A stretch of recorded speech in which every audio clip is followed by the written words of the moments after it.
Hey, second and third grade, guess what you're gonna do this week? It's a still life drawing.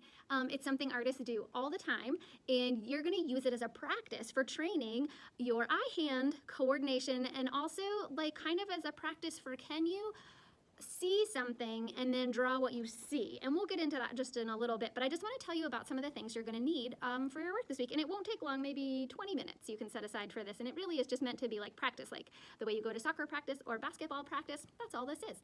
A still life drawing practice. Okay, so here are some things you're definitely going to need. A pencil. And it doesn't even matter, like, okay, I don't even have an eraser on this thing. If you have an eraser, great, but whatever. There's a pencil. It's really all you need. And a piece of paper.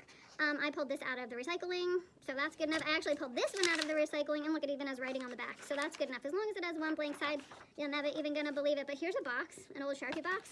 I just opened it up. I could even draw on that surface. So really, anything you can draw on for this practice is fine. And you need something for your still life. Now, you could be traditional, like, hello, bowl of fruit. It's fake fruit, but yeah, you could have a bowl of fruit. Sometimes it's actually fun to draw something like salt and pepper shakers. That could be cute. Toothbrush? I don't know. There's a lot going on there. You might want to draw a toothbrush. And how about a shoe? And I don't know, I'm just throwing all this stuff out at you. What about a mug? May as well, that could be a cool thing. And I actually really love these little soap dispensers with the little pump. There's a lot going on there as well. So those are some things, those are some materials you're going to need for your still life drawing.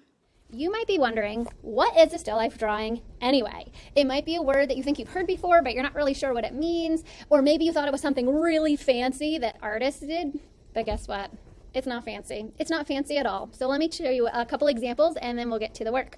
Oh, there we go. Okay, so here is a still life drawing, very traditional. It's like over 100 years ago. Paul Cézanne painted this, and we've got some fruit and a little jug and a little piece of fabric, and there's a table with a little drawer. I mean, basically a still life. Love it. Okay, here's another one. Maybe you've seen this one before. Vincent van Gogh, also over 100 years ago, this guy painted some flowers in a vase, and that feels like something you could do. Check out this girl, though, C.J. Henry. She is drawing still life. Oh, I'm covering one up. Let me move it. She's drawing still life work right this minute. It's like she lives in New York City. She does this work right this minute. And her still life work is so impressive that you think it's real. Look at this shoe, and you can see she's working on it right there. So she's working on a shoe there. That's a drawing. Look at this Nintendo controller. That's a pretty fun one. And even this Lakers jersey, you think that's a photograph, but that is a color pencil drawing. And I think it'd be really cool for me to show you one of her time-lapse video drawings. This will be of a set of two shoes, so check this out. Okay, there we go. So you can tell by the work she's doing that that is a drawing. She might be looking at those shoes, they might be right in front of her, and she's drawing what she sees. Pretty impressive.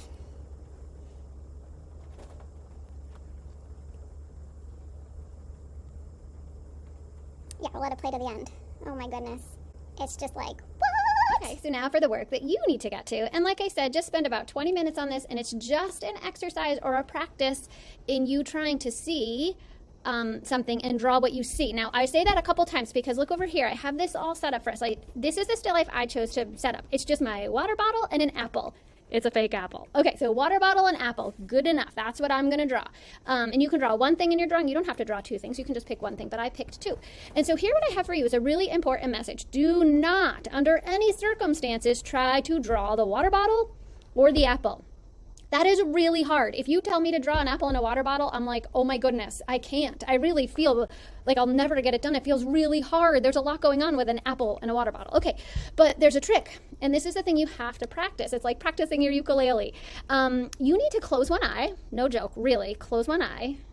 And just draw the lines and the shapes you see. Do not try to draw the water bottle. Just try to draw a little line. You see a little triangle, maybe a little curve, maybe a straight line, maybe two lines meet up together. You see an area that looks like a I don't know, a kidney bean or something. So go ahead and just look for lines and shapes that you see, and that's all you should be. Here you can see my setup, my still life setup, and a little drawing I already did. So I've already drawn this once, so I've already had a time to practice at it, and that's a great thing. You might draw your still life twice. So here's just a little drawing of what I saw when I was looking at my water bottle and apple.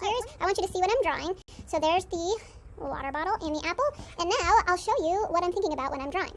Okay, I am going to start with the apple, and I'm actually going to start with the stem. So I see the stem. It kind of looks like a curve with a little bit of a nub at the end. Good enough. Then I see a circle around the stem. And I draw my stuff a couple times, and then I see some curving happening on both sides. Oh, a little bit of a flat spot there. And like I said, I go over my lines a couple of times. I see a shiny shape right here and another shiny, oh, I see a little dent right there.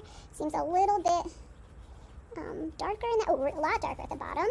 Nice. All right, cool. I'm going to stop right there. I'm going to move on to this fabric I see right here, kind of behind the apple. So I notice that it comes behind the apple, has all these little bumps. This one goes straight down.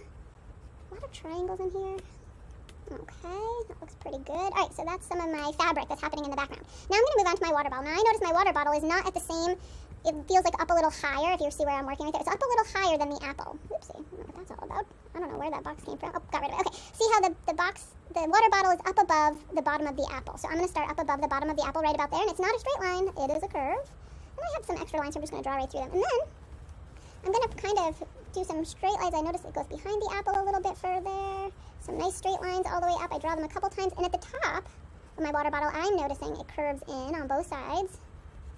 And then it goes straight up, but just for a little bit. And then I have now that does look kind of like a straight line to me. The bottom of the cap. All right, here I see a little bitty triangle just on the edge right there. And then it swoops up into a curve. I'm almost running out of room here. That's okay. All right, I have another little triangle on that side. And then it swoops up. Looks like I'm going to miss the top. The top almost goes off my paper a little bit, so I'm not going to force it. I'm just going to pretend.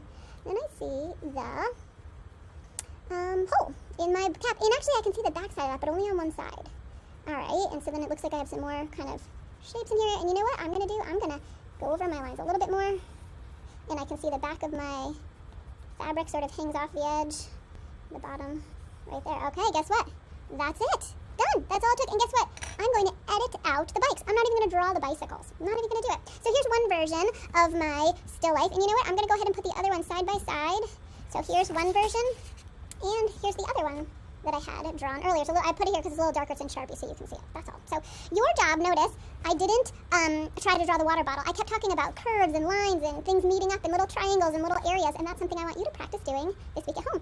I would love it if you brought your still life drawings back to the art room when we're all back in school next week. All right. Thanks, everyone. Have a good one.